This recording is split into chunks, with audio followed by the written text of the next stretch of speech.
Hi everyone, my name is Melissa van Dijk, and in today's video I want to talk about how people once understood the connection between food, digestion and the skin, long before there were creams, pills or marketing slogans. Now I actually got into this because everything I tried in the past led me straight to internal imbalances that showed up as skin problems. So I started doing a bit of research, reading about how people used to look at health before all the noise and confusion of modern times. And what I found was surprisingly simple and strangely familiar. Because when you really look at it, most of what we call new is just a rediscovery of old wisdom. So in a way, we've just renamed what people already understood thousands of years ago and maybe even understood better before money got involved. And today I want to walk you through what those old systems actually said, how they connect to what we know today, and what that means for understanding the skin as part of the whole body. Okay, so let's start with digestion. In ancient Greek and Islamic medicine, poor digestion was seen as the root of almost every skin problem. They described digestion as kind of a cooking process inside the body.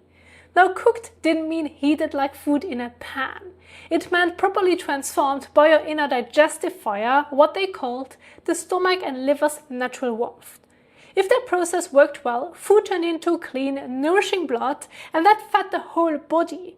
But when the stomach or liver were weak, meaning when the inner fire was too low or too high, food stayed half digested.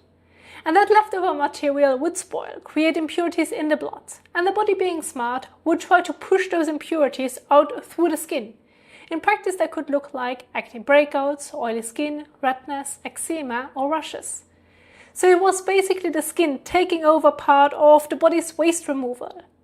Today, scientists are starting to describe the same connection in modern terms. They call it the gut-skin axis. They talk about dysbiosis, leaky gut, and systemic inflammation. But what's interesting is that it's really the same observation, which is when your inner system is out of balance, your skin becomes the messenger. Next, we have dietary moderation and the quality of food. The ancient physicians paid close attention to what we call the nature of food, whether it was hot, cold, dry or moist. Now this didn't mean temperature or texture, it described how a food influenced the body's inner balance. For example, spicy or fried food were considered hot, while many fresh fruits and some vegetables were seen as cooling. Others like garlic, onions or cherries were thought to be warming. Grains could be drying, and dairy or oils moistening. They warned that too many hot or rich foods like excess meat, dairy, wine or heavy spices could overheat the blood and the liver, leading to breakouts, redness and irritation. But it wasn't about cutting things out forever. They aimed for balance, pairing heavier warming foods with lighter cooling ones so that the body's inner climate stayed steady. Today we describe the same principle with terms like glycemic load, hormonal response and inflammatory fats. We say that high glycemic foods or processed dairy spike insulin and IGF-1, which increase oil production and inflammation. So when Hippocrates said, "Let food be your medicine," he wasn't being mystical. He was observing how digestion, metabolism and skin are linked. It's the same story, just written in different language. Now let's move to the liver, a key organ both then and now. In the classical systems, Greek, Persian and later Islamic medicine, the liver was described as the filter of the body. It cooked the blood, refined nutrients and separated waste. If it became overloaded from overeating, stress, alcohol or even suppressed emotions, those unprocessed substances would re-enter circulation. And again, the body would turn to the skin to release the excess. They treated this with cooling herbs like chicory or dandelion, which were believed to unblock and soothe the liver. Modern medicine doesn't like the word toxins, but in reality it's describing the same function. The liver detoxifies hormones, fats and chemicals through enzymes called phase 1 and phase 2 pathways.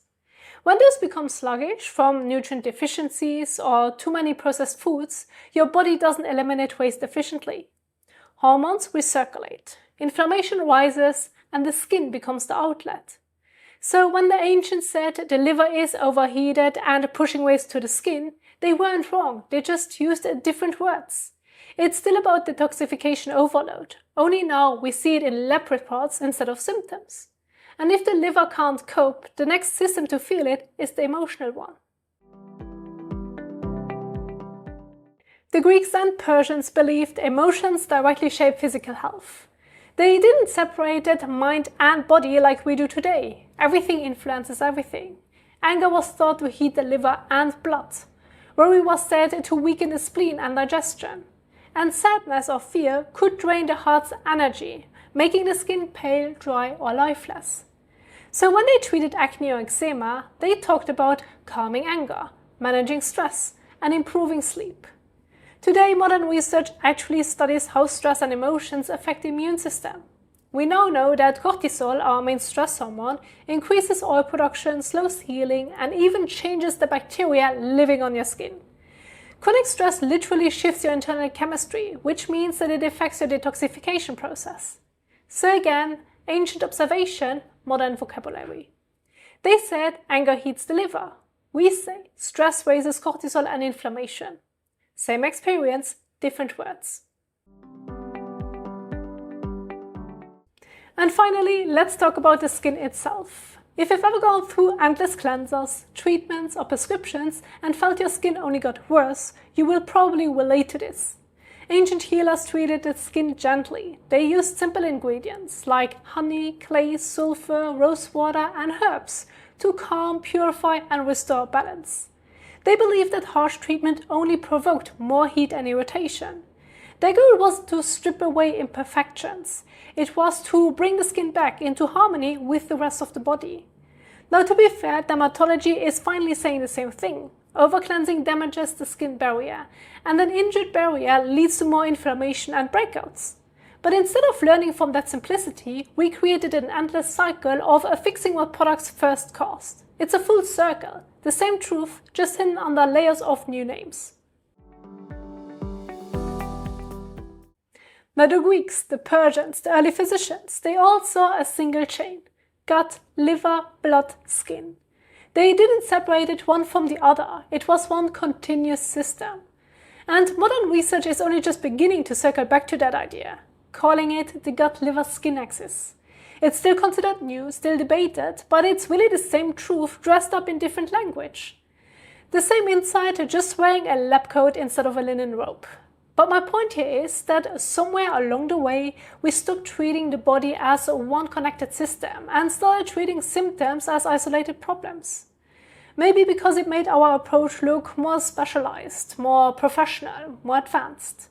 And maybe that's also why so much of that wisdom that truly worked didn't come from our modern Western model at all. It came from Greece, from Persia, from India and the East. Cultures that saw the body as a whole and the mind as part of the same conversation. Yet somehow that knowledge was set aside, redefined, and then thought back to us in more complicated terms, as if simplicity itself had to be unlearned first. So it makes me wonder, if these ancient methods could keep people balanced and healthy for centuries, why did we move so far away from them? Was it really progress or just a change in who gets to define what health means? Maybe real progress isn't in how many new formulas or technologies we can invent, but in how willing we are to relearn what was already known thousands of years ago. Feed your body simply, keep digestion strong, protect your calm, and let your skin reflect the balance that's already there. Thank you so much for watching, and I will see you in the next one.